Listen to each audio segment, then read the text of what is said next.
Bien, ampliamos otro de nuestros titulares y específicamente vamos a tener detalles ahora sobre la paralización de la economía nacional debido a los bloqueos de carretera. De los 22 puntos que habían anunciado bloquear, solo 11 permanecieron obstaculizados desde las 6 de la mañana. Si hablamos de las molestias que generaron los bloqueos, podemos publicar miles de historias de guatemaltecos que se quedaron atorados en el tránsito, al menos hasta las 2 de la tarde. Si hablamos de economía, las pérdidas fueron millonarias. Según los empresarios, Guatemala pudo haber perdido solo durante la jornada al menos 60 millones de dólares. La gremial de agentes navieros indicó que el paro nacional los afectó a tal punto que las embarcaciones agendadas para ser cargadas hoy con mercadería tuvieron retraso, ocasionando tráfico marítimo, sin mencionar la multa impuesta por la estadía de los contenedores en los puertos. El objetivo de la manifestación, pedir la nacionalización de energía eléctrica, justicia por los casos de alto impacto, la reactivación de la Ley de Desarrollo Rural y bajar el costo de la canasta básica. Obviamente las reacciones sobre estos bloqueos no se hicieron esperar. Algunos personajes públicos externaron su opinión. Ya una manifestación no es lo mismo que un bloqueo. Estas personas cuando empiezan a bloquear están quitando el derecho de locomoción de los demás guatemaltecos. Es una pérdida para el país no poder transitar y eso no le están afectando al gobierno, no están afectando a los empresarios, están afectando a sus propios hermanos guatemaltecos de los mismos lugares donde ellos están manifestando que no pueden pasar sus mercancías, que no pueden pasar sus productos y muchas veces no pueden pasar los enfermos. Sabemos que hay cuestiones que hay que solucionar, pero creemos que es mejor el utilizar el diálogo y no el afectar al comercio y a la población en general. Estamos hablando de que ponemos en riesgo alrededor de 60 millones de dólares que movilizamos diariamente en carga, además del trabajo de las personas, lo que hacen todos los días. Y es un tema que nos daña nuestra competitividad, daña nuestra imagen país, y al dañarnos en esto lo que hace es que nos repercute a la hora de vender nuestros productos, de lo cual dependen muchos empleos. Todo este tipo de acciones, de hecho, afectan y limitan el desarrollo de nuestro país. Nosotros, como Universidad de San Carlos, hacemos un llamado al diálogo, a la comunicación. Es importante, sobre todo en este momento en que en nuestro país estamos tan polarizados y eso produce conflictividad social, hacemos un llamado al diálogo. Lamentablemente, esos bloqueos limitan la movilidad de los turistas, dejan de viajar al interior del país, a donde van a dejar sus ingresos o su gasto para el ingreso de la comunidad, alrededor de $100 diarios por cada turista que dejó de ir. El presidente en funciones, Yafet Cabrera, también manifestó su postura respecto a este tema. Por sobre todas las cosas, aseguró que el gobierno siempre ha estado abierto al diálogo.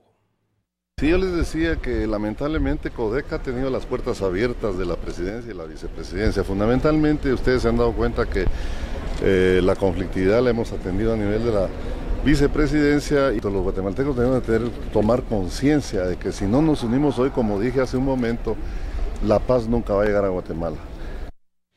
Lamentable lo ocurrido en nuestro país, hay que decir, Pablo, se había anunciado que más de 20 puntos eran los que iban a ser afectados este día. Afortunadamente no fue así, pero el daño de todas formas no deja de afectar a la sociedad en general. Vamos a revisar entonces las tablas que nos muestran efectivamente los puntos que fueron bloqueados este día por Codeca. Ahí está, en la ruta interamericana, una de las más importantes en el país, hubo bloqueos en el kilómetro 116, lugar conocido como Las Trampas, jurisdicción de Sololá, kilómetro 126, Los Encuentros también en el mismo departamento y kilómetro 148, La Cuchilla, siempre en Sololá.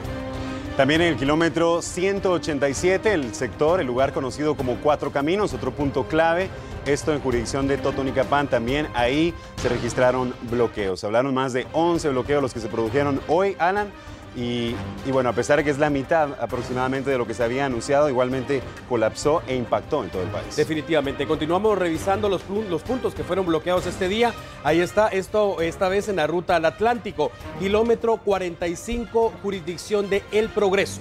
Kilómetro 53 en Sanarate, también El Progreso, y el kilómetro 82, El Rancho, también jurisdicción de El Progreso. 3 puntos específicamente en la ruta al Atlántico. Los bloqueos, hay que decirlo, duraron aproximadamente 6 horas y esto viene a impactar el congestionamiento vehicular. Después de esas 6 horas, por supuesto, habría que vivir las secuelas que dejó este lamentable bloqueo. En la ruta C carretera 2 Occidente se reportaron 2 bloqueos, kilómetro 113 en jurisdicción de Cocales, esto en Suchitepeques, y kilómetro 178 en El Zarco, esto es en jurisdicción de Retaluleu. Le decía, importante mencionar que a pesar de que únicamente fueron 6 horas y se había dicho que esto podría incluso extenderse por las 24 horas, el congestionamiento vehicular sí impactó a nivel nacional y sobre todo a la economía. Así es, se habla de pérdidas millonarias. En la ruta al Pacífico fue un punto el bloqueado en el kilómetro 62, esto autopista, la ruta hacia Puerto Quetzal también se vio afectado en horas de la mañana.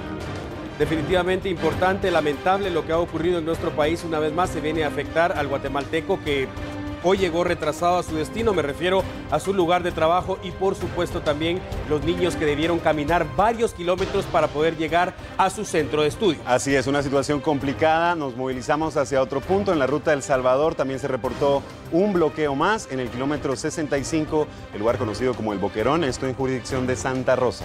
Durante toda la mañana, aproximadamente desde las 6 horas, tuvimos la cobertura de lo que estaba ocurriendo a nivel nacional, sobre todo en el interior de la República, a través de las redes sociales y por supuesto la cobertura siempre en nuestra emisión de las 21 horas. Con esto vamos a la pausa, Pablo. Así es, enseguida regresamos con más, se vienen noticias internacionales y también los deportes, no se vayan.